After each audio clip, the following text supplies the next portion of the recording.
You know, a part of this major move that will take place against Israel with Turkey, Iran, and Russia, it says this attack will not only come from the Israel's northern border, but nations such as Libya will take part and join in. I have a feeling it's probably going to be more of a Russian send-off and base than it is the actual Libyan people that will attack Israel.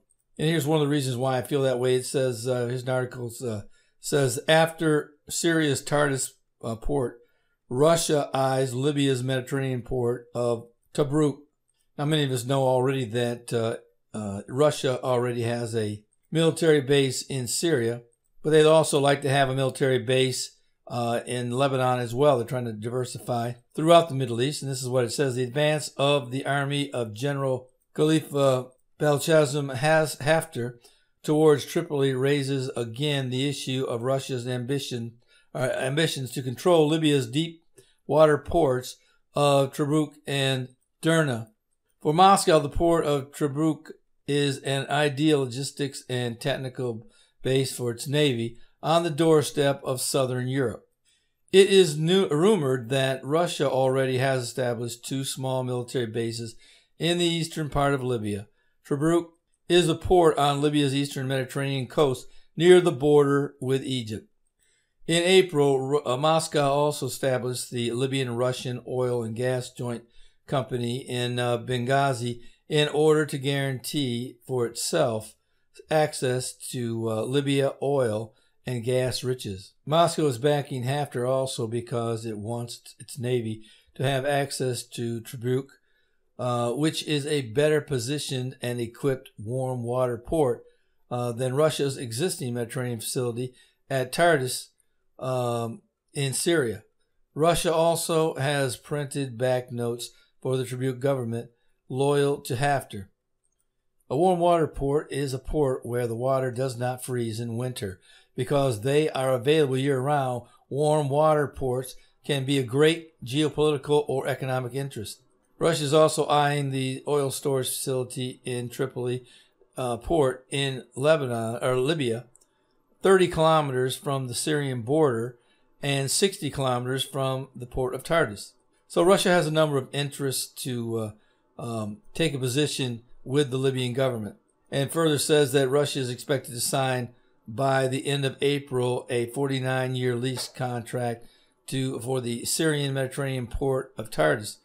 According to Russian Deputy Minister Yuri Borisov, the agreement includes possible extensions by 25-year periods. So even though it sounds legitimate for Russia to make all these moves in the form of economic and somewhat military, the bottom line is that the Bible predicts that they would be a springboard base for Russia when the attack does take place in the last days, where Syria will probably take part as well, but it'll be Russia, Iran, and Turkey with the main three countries that will come down upon Israel. I don't necessarily believe that the Libyan government will take part in this war, but as I've said, I think it'll be more of a staging and liftoff base for them to attack Israel from different directions.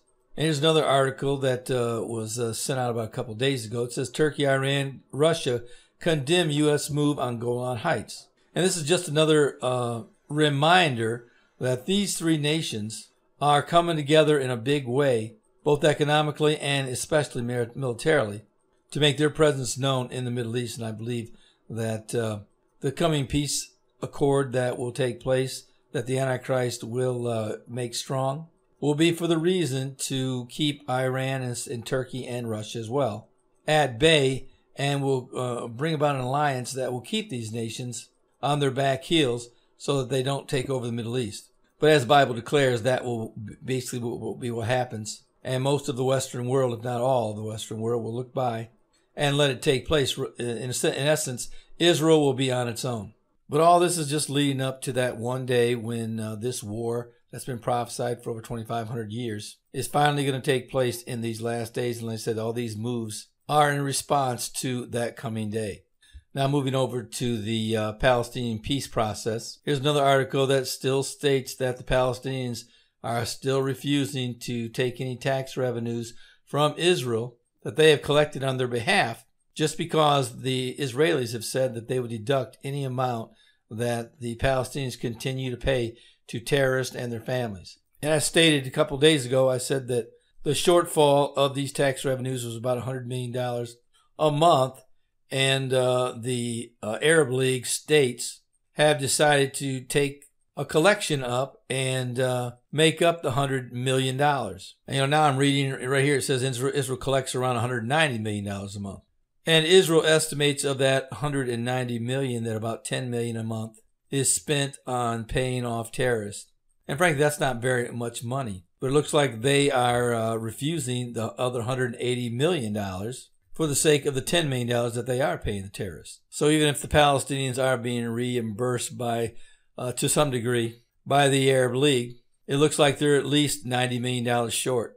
So I don't know how that's going to play out, but I have a feeling that it's all going to be reconciled in the coming months, whether in the Trump plan or another plan that is going to be introduced as either a follow-up or an upgrade. Well, that's what I have for you today. And if you don't know the Lord, today is the day of salvation. Don't put it off. 150,000 people will die today. The Bible says that the vast majority will end up in a burning hell.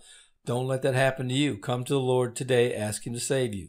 And you Christians, you need a copy of my Tribulation Period Survival Guide. There are two versions. One is the free version that is written in 9 different languages. And you can download that. Go down to the description section below this video. Or you can get the paid version, which is a paperback version. And you can also click that same link and it'll take you to that section as well. But I hope you'll make that decision today to get either of those books. Well, this is Terry Malone with the Calvary Prophecy Report.